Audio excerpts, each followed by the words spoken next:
தந்தை மகன் தூயாவியாரின் பெயராலே.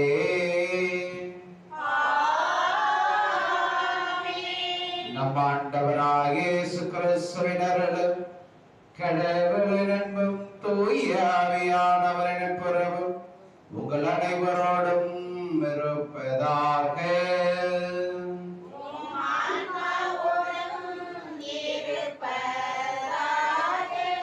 கிறிஸ்துவில் பிரியமான சகோதர சகோதரிகளே, உங்கள் அனைவருக்கும் இயேசுவின் நாமத்தில் என்னுடைய இனிமையான மாலை வணக்கத்தை தெரிவித்துக் கொள்கிறேன். Good evening.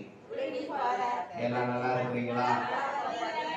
நான் நல்லா இருக்கேன். மகிழ்ச்சி. இந்த நாளில் இப்படிப்பட்ட ஒரு மகிழ்ச்சி நிறைந்த உள்ளத்தோடு ஆண்டவரை தேடி வந்திருக்கிறோம். திருவருகை காலத்தினுடைய 2வது ஞாயிறுல நாம் பயணம் செய்து கொண்டிருக்கிறோம். இந்த வாரம் முழுவதுமாக இறை அமைதியை பற்றி நாம் சிந்தித்துக் கொண்டிருக்கிறோம். இறை அமைதி என்பது ஒரு அருட்கொடை. ஏனென்றால் நாம் கடவுளை நம்ப ஆரம்பிச்சதே கிறிஸ்தவம் ஆண்டவர் இயேசுடைய உயிர்ப்புக்கு பிறகுதான் இல்லையா? அவர் கருவுற்று அவர் குழந்தையாக பிறந்தது, அவருடைய போதனைகள், சிலுவையில் மரணம், இது எல்லாம் எப்ப மெய்ப்பிக்கப்பட்டது அப்படின்னா அவருடைய உயிர்ப்பினால.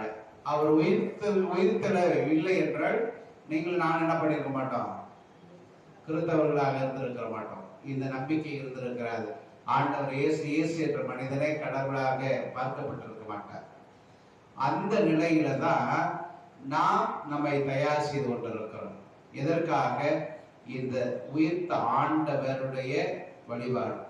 உயிர்த்த ஆண்டவர் முதலாக இந்த உலகிற்கு கொடுத்தது என்ன அப்படின்னு பார்க்கிற போது, அவரை பின்பற்றிய அவருடைய சீடர்களுக்கு, அவரை ஈன்றெடுத்த தாய் மரியாவுக்கு அவர்கள் அறையில் இந்த மாதிரி அடைச்சுக்கிட்டு இருக்கிற போது என்ன பண்ணாரு?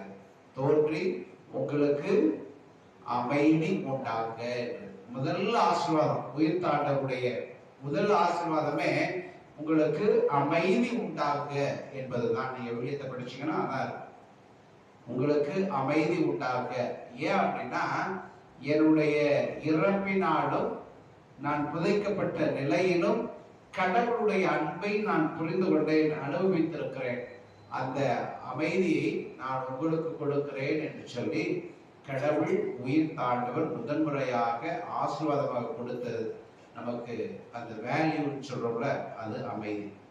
அதை பற்றி தான் இந்த வாரம் முழுவதுமாக நாம் சிந்தித்துக் கொண்டிருக்கிறோம்.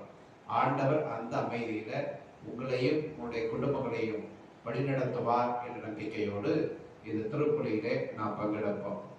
இன்றைய இந்த திருப்பலியில் நாம் சிறப்பாக ஜெபிக்கிறவர்கள் பெரியமிடகுபாறை அடைக்கலராஜ் சர்மிளா குடும்பத்தினர்.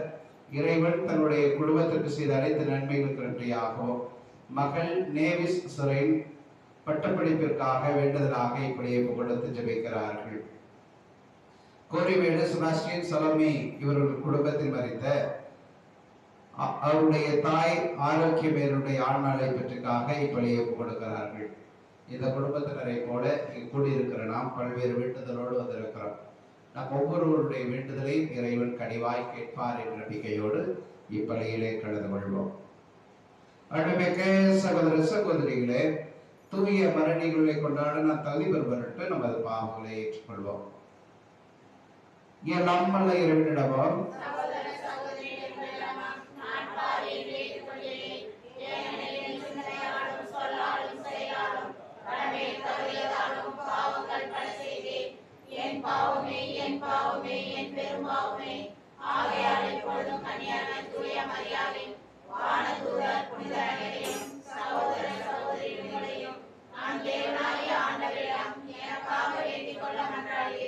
எல்லாம் வல்ல இறைவன் நம் மீது இரக்கம் வைத்து நம் பாவங்களை மன்னித்து நம்மை நிலையான வாழ்வுக்கு அழைத்து செல்வாராக.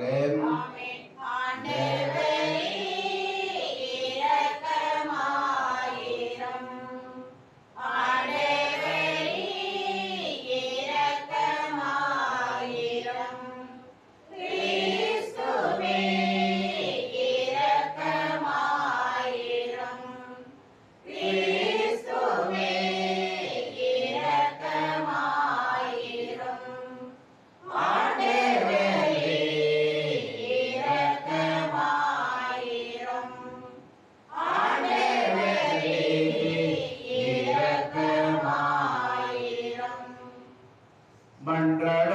செய்வீராக. எல்லாம் வல்ல இறைவா, ஆண்டவராகிய கிறிஸ்துவின் வழியை தயாரிக்க எங்களுக்கு கற்பிக்கின்றேன். எவ்வகை நோய்களாலும் தளர்வில்லாமல் இருக்க விண்ணக மருத்துவரின் ஆறுதல் அளிக்கும் உடனிருப்பில் நாங்கள் நிலைத்திருப்போமாக. உம்மோடும் தூயாவியாருடன் இணைந்தாட்சி செய்கின்ற எங்கள் ஆண்டவராகிய கிறிஸ்து வழியாக உம்மை மன்றாடுகின்றோம்.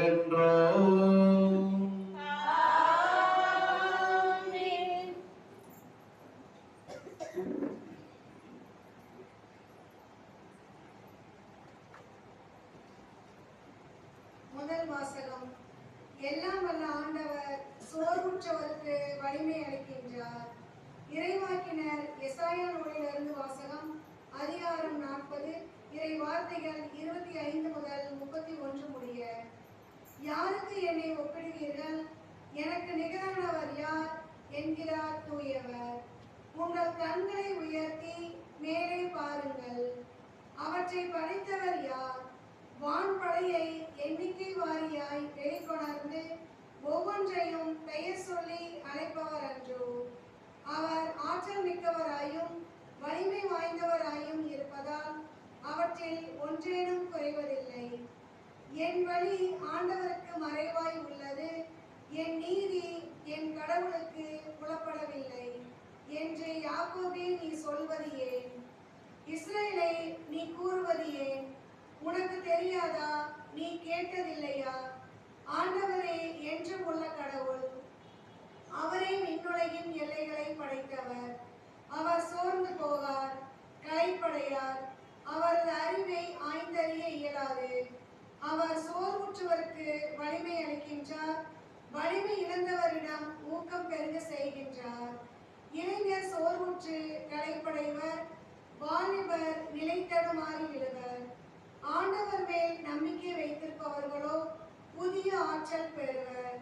கழுகுகள் போல் ரெக்கை விரித்து உயரே செல்வர். அவர்கள் ஓடுவர், களைப்படையார். நடந்து செல்வர், சோர்வடையார். இது ஆண்டவர் வழங்கும் அருள்வாக்கு. பதிலுரை பாடல். பல்லவி. என் உயிரே ஆண்டவரை போற்றிடு. என் உயிரே ஆண்டவரை போற்றிடு. என் உயிரே ஆண்டவரை போற்றிடு. என் முழு உள்ளமே அவரது திருப்பெயரை ஏற்றிடு. என் உயிரே ஆண்டவரை போற்றிடு. அவருடைய கனிவான செயல்கள் அனைத்தையும் மறவாதே. பல்லவி. என் உயிரே ஆண்டவரை போற்றிடு. அவர் உன் குற்றங்களை எல்லாம் மன்னிக்கின்றார், உன் நோய்களை எல்லாம் குணமாக்குகின்றார். அவர் உன் உயிரை படு குழியினின்று மீட்கின்றார். அவர் உனக்கு பேரன்பையும் இரக்கத்தையும் மணிமொழியாய் சூட்டுகின்றார். பல்லவி. என் உயிரே ஆண்டவரை போற்றிடு.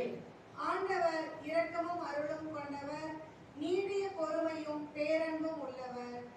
அவர் நம் பாவங்களுக்கு ஏற்ப நம்மை நடத்துவதில்லை, நம் குற்றங்களுக்கு ஏற்ப நம்மை தண்டிப்பதில்லை. பல்லவி. என் உயிரே ஆண்டவரை போற்றிடு. அல்லேலூயா அல்லேலூயா அல்லேலூயா அல்லேலூயா அல்லேலூயா அல்லேலூயா அல்லேலூயா அல்லேலூயா. இதோ ஆண்டவர் தம் மக்களை மீட்க வருகிறார். அவரை எதிர்கொள்ள ஆயத்தமாயிருப்பவர் பேர் பெற்றோர். அல்லேலூயா அல்லேலூயா அல்லேலூயா அல்லேலூயா அல்லேலூயா. ஆண்டவரே உங்களோடு இருப்பாராக. உம் ஆன்மாவோடும் இருப்பாராக. மத்தேயு எழுதிய நற்செய்தியிலிருந்து வாசகம். ஆண்டவரே மாட்சி உமக்கே. மத்தேயு நற்செய்தி அதிகாரம் 11 இறை வார்த்தைகள் 28 தொடங்கி 30 முடிய. அக்காலத்தில் இயேசு கூறியது, பெரும் சுமை சுமந்து சோர்ந்திருப்பவர்களே, எல்லாரும் என்னிடம் வாருங்கள், நான் உங்களுக்கு இளைப்பாறுதல் தருவேன். நான் கனிவும் மனத்தாழ்மையும் உடையவன்.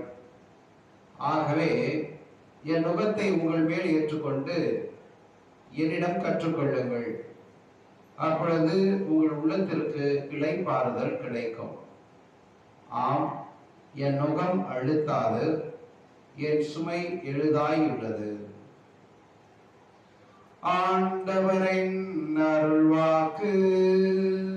கிறிஸ்துவே உமக்கு புகழ்.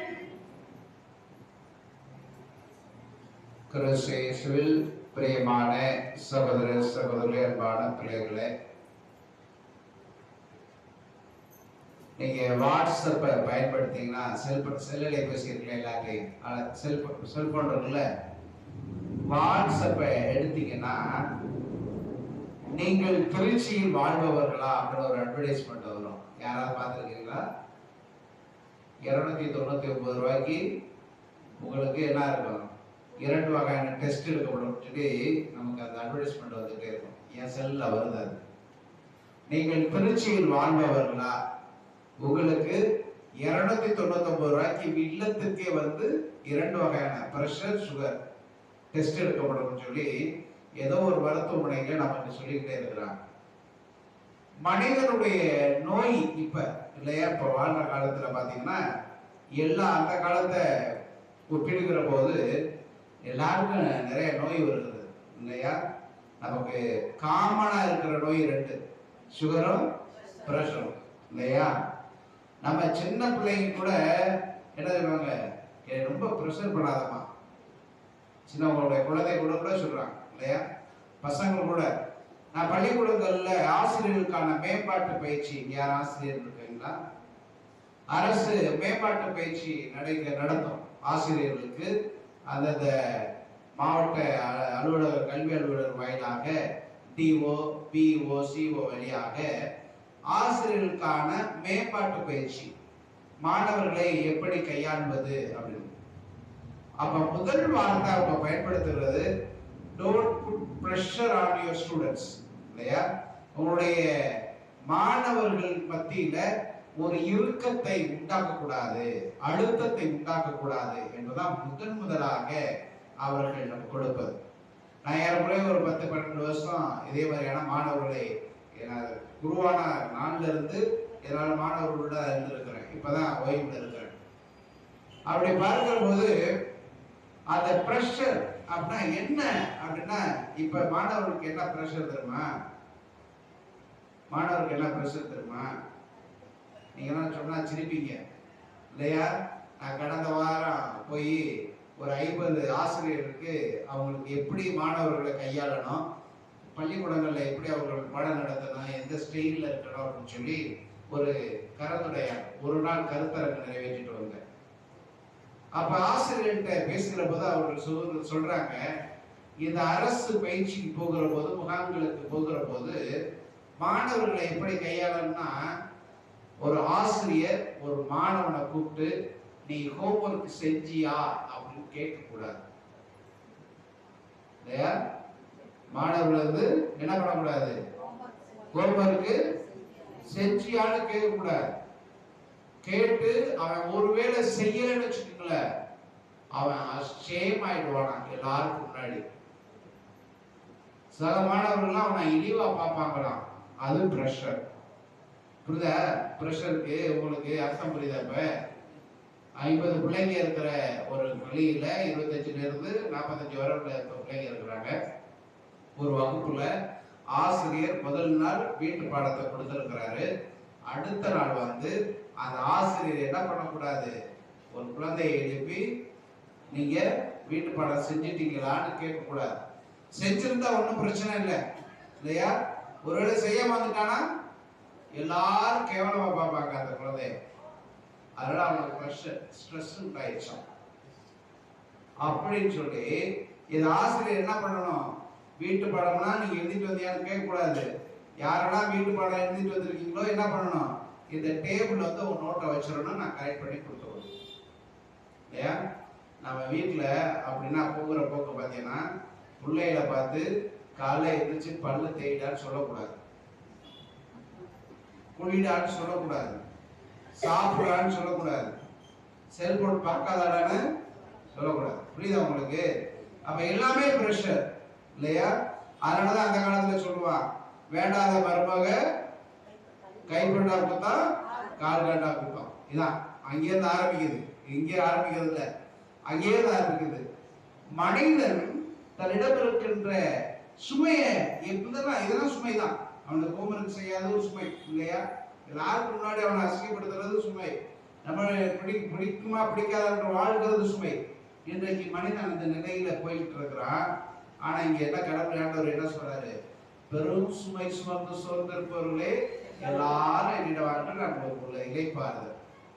அதை இயேசுனுடைய காலத்துல சுமைங்கிறத 2 நிலையில அவங்க புரிஞ்சுக்கிட்டாங்க. ஒன்று பாரம் இல்லையா? பாரம் கழுதுதான் என்ன பண்ணும்? பொதி சுமக்கும், பாரம் சுமக்கும். ஆனால் அவங்க இடத்துல இஸ்ரேல்ல போனீங்கன்னா எரும மாட்டை தான் என்ன பண்ணுவாங்க? பொதி சுமக்க வைப்பாங்க இல்லையா? எரும மாடு, பெரிய பைத்தான் பண்ற பெரிய கொம்பு உள்ள எரும மாடுகளை இன்னைக்கு நீங்க வடகிழக்கு மாநிலங்களுக்கு போனீங்கன்னா, அஸ்ஸாம், மணிப்பூர், மேகாலயா, நாகாலாந்து அந்த மாநிலங்களுக்கு போனீங்கன்னா, அங்கே பைத்தான் அப்படின்னு சொல்லிட்டு ஒரு எரும மாடு இருக்கு, காட்டெருமை பெருசா இருக்கும் இல்லையா? அந்த காட்டெருமை எத்தனை வச்சிருக்கிறாங்களோ அவ்வளவுக்கு அவர் வசதியானவர்கள், பணக்காரர்கள்னா அவங்க சொல்லப்படும். அப்ப அந்த காட்டெருமையுடைய கொம்புகள்லாம் பாத்தீங்கன்னா சின்ன ஷார்ட்டா இருக்காது. இப்பெல்லாம் நம்ம ஊர்ல எருவ மாடை பார்த்துருக்கீங்களா? எங்கேயுமே பார்த்துருக்கீங்களா எருவ மாடு? கிராமத்துல கூட எருவ மாடெல்லாம் இல்லை, பசுமாடு தான் இருக்குது இல்லையா? அந்த எருவ மாடு கொம்பெல்லாம் பெருசு பெருசா இருக்கும். அந்த கொம்புகளுக்கு இடையில ஒரு மாட்டுக்கு இன்னொரு மாட்டுக்கு இடைக்கிற வைக்கிற அந்த இணைக்கிற அந்த இதுதான் நுகத்தடின்னு சொல்றது. அதான் நுகம் சொல்றாங்கல்ல. ஒரு வண்டியை இழுக்கிறதுனா அந்த நுகம். நீங்க போயிட்டு இப்பதான் உங்களுக்கு மாட்டு வண்டினா நிறைய பேருக்கு தெரியாது. உங்க பிள்ளைங்களுக்கு கேளுங்க, உங்களுக்கு ஒரே இடம் தெரியும். பிள்ளைங்களுக்கு மாட்டு வண்டியை பார்த்துருக்கேன் கேளுங்க. இல்ல இல்லையா? சிபிஎஸ்சி ஸ்கூல்ல எல்லாம் என்ன பண்றாங்க? புல்லட் கார்ட், புல்லக்க தனியா படம் காட்டுறான், காற்று அந்த வண்டியை தனியா படம் காட்டுறான். அந்த சயின்ஸ் எக்ஸிபிஷன்ல வண்டியை செஞ்சு வைக்கிறான் இல்லையா? இப்ப நீங்க ஹைவேல எல்லாம் போனீங்கன்னா ஹோட்டல்ஸ்ல சில இடத்துல பாரம்பரிய ஹோட்டல் சொல்லி அந்த வண்டி சக்கரம் அந்த வண்டியெல்லாம் முன்னாடி நிறுத்தி வச்சிருக்கிறான். ஏன் அப்படின்னா மக்களுக்கு இதெல்லாம் அழிஞ்சு போச்சு, இதெல்லாம் மக்களுக்கு தெரியல, அதை நினைவூட்டணும் அப்படிங்கிறதுக்காக அதெல்லாம் வைக்கிறார்கள். அப்படிதான் இந்த எருமை மாடுகளுடைய கழுத்துல 2 மாடுகள், வலப்புறம் ஒன்று இடப்புறம் ஒன்று, அதுல வண்டி வச்சிருப்பாங்க, அந்த நுகத்தடி வச்சிருப்பாங்க. இது இரண்டையும் இணைக்கின்றது. அது மேலதான் அதோட வண்டி இருக்கும், அதுல பாரத்தை சுமப்பாங்க. இது ஒன்று. இரண்டாவது, நீங்க எரேமியா புத்தகம் 23வது அதிகாரத்தை நீங்க வாசிச்சு பாத்தீங்கன்னா, அந்த அதிகாரம் முழுவதுமாக ஆண்டவரின் சுமை அப்படின்னு ஒண்ணு இருக்கும் இல்லையா? ஆண்டவரின் சுமைனா ஆண்டவருக்கு சுமையா அப்படின்னு கேட்கல. அது ஆண்டவரின் சுமைனா ஒரு இறைவாக்கினர் ஆண்டவர் அவருடைய வார்த்தையை மக்களுக்கு எடுத்துரைப்பதே சுமையாக மக்கள் பார்க்கிறார்கள். விவிலியத்தில் சொல்லணும்ல, பழைய ஏற்பாட்டுல, எனவே ஆண்டவர் கூறுவது இதுவே அப்படின்னு சொல்லிதான் ஆரம்பிக்கும். இறைவாக்கினுடைய உரைகள் எல்லாமே, அவருடைய போதனைகள் எல்லாமே, இஸ்ரேல் ஜனங்களே கேளுங்கள், ஆண்டவர் கூறுவது இதுவே அப்படின்னு, ஆண்டவர் கூறுவது இதுவே அப்படின்னு ஆரம்பிச்சு சொல்லுகிற அறிவுரைகள் எல்லாமே அப்ப இருந்த இறைவாக்கினர் வாழ்ந்த காலத்துல மக்கள் என்ன பார்த்தாங்கன்னா, ஆண்டவர் அவர்கள் மீது சுமத்துகிற சுமையாக பார்த்தார். நம்ம வீட்டுல தானே பிள்ளைங்களுக்கு ஏதாவது ஒரு டிசிப்ளின் சொல்லுங்க, 10 நிமிஷம் உட்கார வச்சு ஏதாவது சொல்லுங்க, ஏமா இப்படி இருக்க, எங்க அம்மா கழுத்து அறுக்குறாங்க, ஏன் இப்படி அப்படின்னு அவனை கேட்கறாங்க. நான் அட்வைஸ் பண்ணுறது சுமை. சில ஊர்ல எல்லாம் என்ன சாமியார் பிரசவம் வைக்கிறது சுமை இல்லையா? நான் கடந்த 23ஆம் தேதி ஒரு கல்யாணத்துக்கு போனேன். எங்க சொந்தக்காரன், எங்க அத்தா பையனுடைய கல்யாணம் தான். அவன் போகும்போது எங்க அத்தை முதல் நாளே போன் பண்ணாங்க எனக்கு, மாப்பிள்ளை, என்னை மாப்பிள்ளை தான் கூப்பிடுவாங்க, மாப்பிள்ளை நாளைக்கு கரெக்டா 10 மணிக்கு நீங்க வந்துடுறீங்க அப்படின்னாங்க. நான் சொன்னேன், அத்தை நான் 8:30 மணிக்கெல்லாம் வந்துடுவேன், ஆனா உங்க பையனு பொண்ணு 10 மணிக்கு வந்துடணும், அப்பதான் நான் 11 மணிக்காவது பூசை பிடிக்க முடியும் அப்படின்னு நான் சொன்னேன். ஆனா அவங்க எத்தனை மணிக்கு வந்திருப்பாங்கன்னு சொல்லுங்க. 11:30 வந்தாங்க. 11:30 வந்தோடனே எங்க அத்தை வந்து என்ன சொல்லியிருப்பாங்க என்கிட்ட சொல்லுங்க. மாப்பிள்ள பிரசங்கம்னா ஒரு நிமிஷம் போதும் மாப்பிள்ள, ஒரே ஒரு நிமிஷம் போதும், சீக்கிரம் முடிச்சிருங்க அப்படின்னா. நான் மட்டுமா இருந்தா சீக்கிரம் முடிச்சிருப்பேன். அங்கே 10 சாமியார்களை கூப்பிட்டு இருக்கிறாங்க. நான் எப்படி சொல்றது? அப்படி இதெல்லாம் ஒரு சுமை இல்லையா? மனிதன் நடப்பது கூட சுமை. இதை இன்னைக்கு சொல்லல, இறைவாக்கினர் காலத்துல கூட இப்படிதான் இருக்குது. இதை ஆண்டவரின் சுமை அப்படின்னு சொல்றான். எதெல்லாம் ஆண்டவர் நல்வாழ்வுக்காக வலியுறுத்துகிறாரோ அதை ஆண்டவருடைய சுமை. அதுதான் எசேயா புத்தகம் 40வது அதிகாரம் 1வது இறைவார்த்தையிலிருந்து 5வது இறைவார்த்தையை படிச்சு பார்த்தீங்கன்னா, பள்ளங்கள் எல்லாம் என்ன பண்ணப்படும்? நிரப்பப்படும். கோணலானவை நேராக்கப்படும். அது எப்ப அப்படின்னா மீட்பர் வருகிற போது. அதுக்கான தயாரிப்புல தான் நம்ம இந்த தயாரிப்பு காலத்துல, திருவருகை காலத்துல இருக்கிறோம். இதனாலதான் இந்த வாசகம் நமக்கு கொடுக்கப்படுகிறது. ஏன் அப்படின்னா, இந்த பிறக்க போகிற குழந்தையானவள் உனது நம்பிக்கையின் பொருட்டு, நல்வாழ்வின் பொருட்டு எதையெல்லாம் சுமையாக கருதுகிறாயோ அதெல்லாம் அவர் தன்னகத்தை இருக்கிறார். இதனாலதான் தூய பவுலடிகள் அருமையா சொல்லுவார், அவரு நமது பாவங்களுக்காக எப்படிது கடுவாயாக ஏற்றப்பட்டவர். நமது பாவங்களை ஏற்றுக்கொண்டதனால கடுவாயாக அவரை ஏற்றினார்கள், சிலுவையிலே அறந்தார்கள் என்று பவுலடிகளை சொல்லுவார். அப்படி நமக்காக, நம்முடைய பாரத்திற்காக, நம்முடைய பிரஷர் எல்லாம் தாங்கக்கூடிய ஒரு மனிதர் தான் ஆண்டவர். அந்த ஆண்டவருடைய பிறப்பு விழாவிற்கு தான் நாம் தயார் செய்கிறோம். அந்த பிறப்பு உங்களுக்கும் எனக்கும் அன்பை, மகிழ்ச்சியை, சந்தோஷத்தை, உடல் நலத்தை, உள்ள சுகத்தை கொடுக்கணும்னு சொல்லி தொடர்ந்து திருப்பலியை ஜெபிப்போம். ஆமென்.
அன்புமிக்க சகோதர சகோதரிகளே, நாம் அனைவரும் ஒரே குடும்பமாக ஒப்புக் கொடுக்கும் பலி எல்லாம் வல்ல தந்தையாகிய இறைவனுக்கு கேட்டதாகும்படி ஜெபியுங்கள்.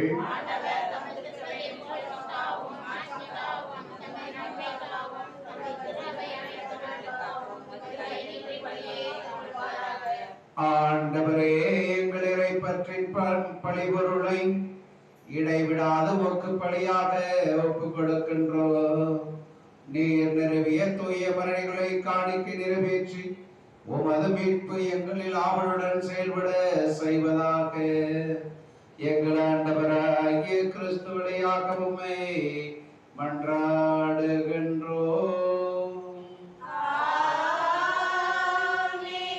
ஆண்டவர் உங்களோடு இருப்பாராக.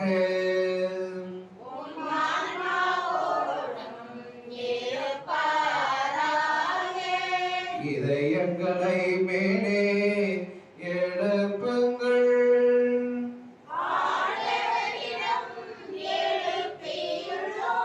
நம் இறைவனாகிய ஆண்டவருக்கு நன்றி கூறுவோம்.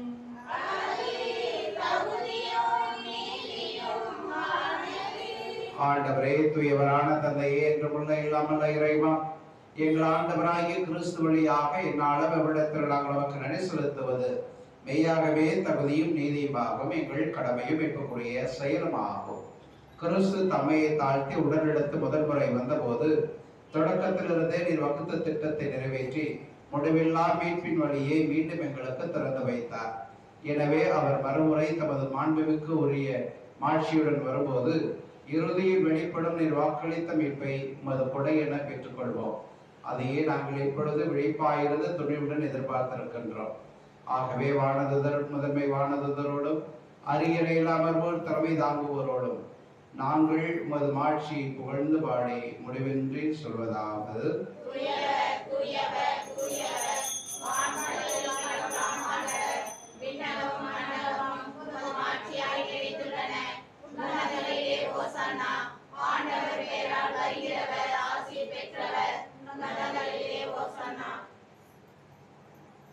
ஆண்டவரே, நீர் மெய்யாகவே தூயவர், தூய்மை அனைத்துக்கும் ஊற்று. ஆகவே உடைய ஆவியை பொழிந்து காணிக்கைகளை தூய்மைப்படுத்த உண்மை வேண்டுகிறோம். இவ்வாறு எங்கள் ஆண்டவராகிய இயேசு கிறிஸ்துவே உடலும் இரத்தமுமாக எங்களுக்கு இவை மாறுபடவாக. அவர் பாடுபட உளம் கடிந்து தம்மை கையளித்த போது அப்பத்தை எடுத்து நன்றி செலுத்தி அதை பிட்டு தன் சீடருக்கு அளித்து அவர் கூறியதாவது: அனைவரும் இதிலிருந்து பெற்று உண்ணுங்கள், ஏனெனில் இது உங்களுக்காக கையளிக்கப்படும் என் உடல்.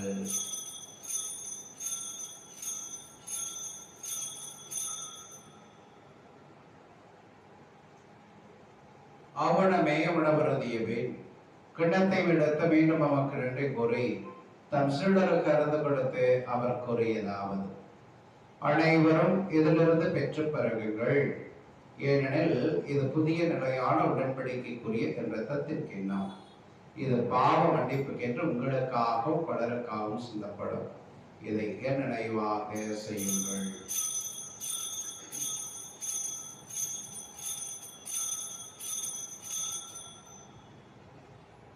நம்பிக்கையின் மறைபொருள்: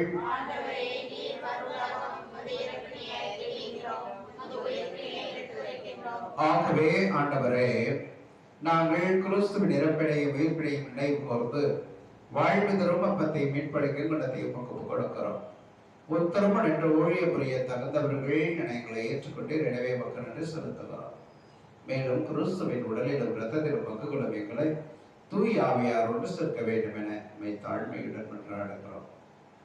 ஆண்டவரே, உலகெங்கும் பரவிருக்கும் அது திரு அவையின் நினைவு கூர்ந்தவர்களும் எங்கள் திருத்தந்தையிலேயோ எங்கள் ஆயராருக்கிற எல்லா திருநங்கையினர் இங்கு ஒரே குடும்பமாக கூடி ஜெபிக்கிற முதன்பான பிள்ளைகள் ஆகிய அனைவரோடும் மது திரு அவை அன்பில் நிறைவேற செய்திருடும். உயிர்த்தலும் எதிர்நோக்குடன் துயிலும் எங்கள் சகோதர சகோதரிகளையும் இறந்தோர் அனைவரையும் இரக்கத்துடன் நினைவோர்ந்து மது திருமுக ஒளியினுள் ஏற்றருளும் எங்கள் அனைவர் மீது இரக்கமாயிரும். கடவுளின் கன்னித்தான புனித மரியா, அவருடைய கணவரான புனித யோசேப்பு, புனித திருத்தூதர்கள், புனித அன்னைத்தரசர்கள், இவ்வுலகில் உகந்தவராய் இருந்தோர் ஆகிய புனிதர் அனைவருடனும் நாங்கள் நிலைவாழ்வில் பங்கு கொள்ளும் தகுதி பெற்று உமது திருமகன் இயேசு கிறிஸ்து வழியாக உம்மை புகழ்ந்தேத்து வரவருள உம்மை மன்றாடுகிறோம். இவர் வழியாக இவரோடு இவர்கள் எல்லாம் வல்ல இறைவனாகிய தந்தையே,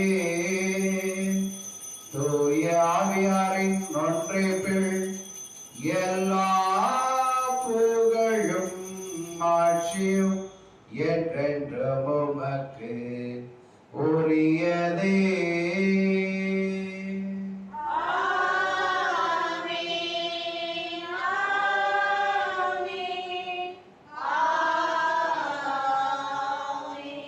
அனைவரும் எழுந்திருந்து ஆண்டவர் இயேசு நமக்கு கற்றுக் கொடுத்த ஜெபத்தை சொல்லி ஜெபிப்போம். விண்ணுலகில் இருக்கிற எங்கள் தந்தையே,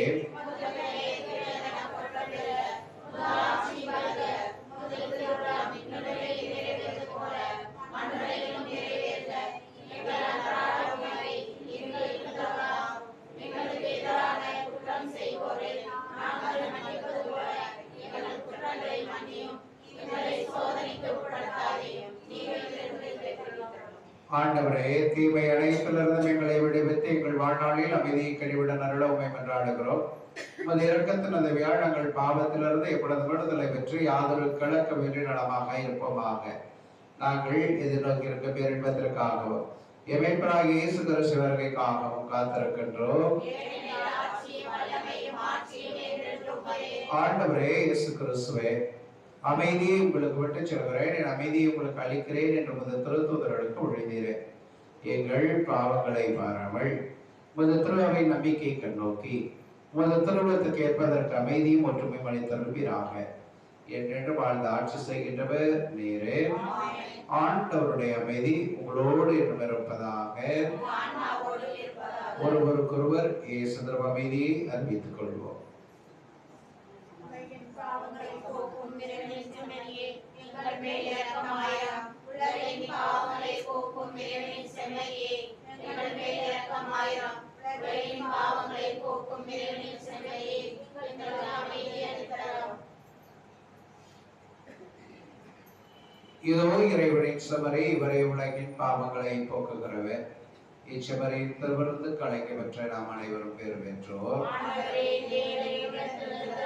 நான் தகுதியற்றவள், ஆனால் ஒரு வார்த்தை மட்டும் சொல்லலாம்.